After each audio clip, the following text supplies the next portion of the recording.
Wonder what an ESC is on a drone, or how to choose which size and model is right for your quad? Today we take a look.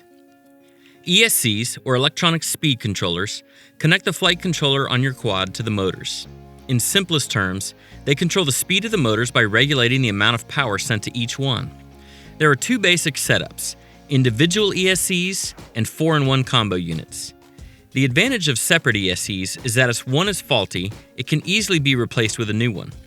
However, they are also more easily damaged since they are mounted outside the body on the motor arms. Since they are exposed, it is recommended that you protect them using ESC covers. A 4-in-1 unit, on the other hand, is typically mounted inside the body, usually on the main stack under the flight controller. This is a great setup for smaller and cleaner builds. Many 4-in-1 ESCs also now incorporate a power distribution board and voltage regulators. Though there is less chance of damage in a crash, the entire unit must be replaced if faulty, and they are typically a little tougher to get to and replace. The primary rating on an ESC is the amperage, or current, that it can handle. This number refers to the sustained current it is designed for, though they can usually handle short bursts of higher amperage, such as during a punch-out or full throttle maneuver. It is the largest, most conspicuous rating printed on an ESC. You want to choose an ESC that has a higher amp rating than the motors you are using. The voltage of an ESC is also a consideration. Most ESCs will be marked with the battery sizes they are rated for, such as 3S or 4S.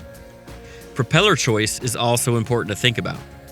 Larger, higher-pitched propellers can create more lift, but also make the motors work harder, drawing more amps. When in doubt, it is best to use an ESC that is rated higher than what your demands are. In most cases, a 30-amp ESC will be enough for most 4S LiPo battery applications. An oversized ESC won't hurt performance, though it does add cost and weight to your build. The final thing to think about is the protocol and firmware that your ESC uses to communicate. Traditionally, ESCs operated using something called PWM.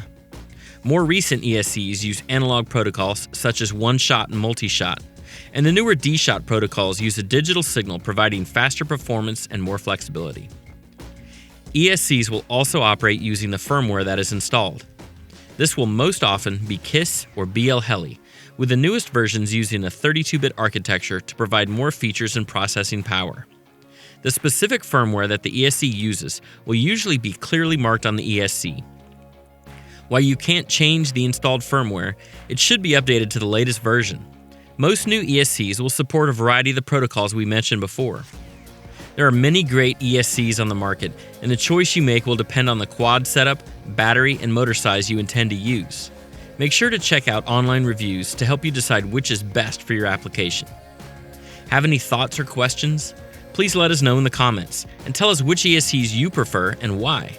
Subscribe or follow us to learn more about FPV, drone racing, and freestyle quads.